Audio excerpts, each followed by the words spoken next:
দেবতাদের আদি দেব এবং মানব জাতির আদি পুরুষ হিসাবে পরিচিত হলেন শিব। তিনি ত্রিলোকেশ্বর অর্থাৎ স্বর্গ, মর্ত্য ও পাতালের অধীশ্বর। একই সঙ্গে দেবাদিদেব মহাদেব হলেন কালের রক্ষক। অন্যদিকে সম্পূর্ণ ব্রহ্মাণ্ডের ধাত্রী তথা সমগ্র সৃষ্টির অধীশ্বরী আদিশক্তি মহামায়া। শক্তি থেকে সৃষ্টি হয়েছে ব্রহ্মা, বিষ্ণু এবং মহেশ্বরের। আর তাই শিব ও শক্তির মিলনের মুহূর্ত মহামিলনের মুহূর্ত হিসাবে পরিচিত। শিব মহাপুরাণ অনুযায়ী ফাল্গুন মাসের চতুর্দশী তিথিতে দীর্ঘ বিচ্ছেদের পর পুনরায় মিলন হয়েছিল শিব শক্তির।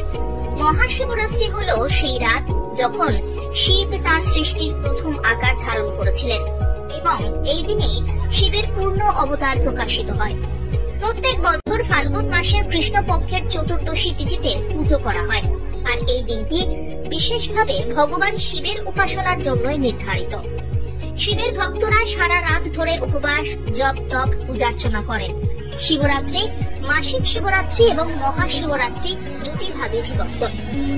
কৃষ্ণপক্ষের চতুর্দশী তিথিতে মহাশিবরাত্রি ব্রত পালন হয়। এই দিনটি শিবের পূর্ণতার সঙ্গে সম্পর্কিত। সনাতন মতে শিবের আশীর্বাদ এবং সৌভাগ্য লাভের জন্যই এই দিন সব থেকে বেশি গুরুত্বপূর্ণ।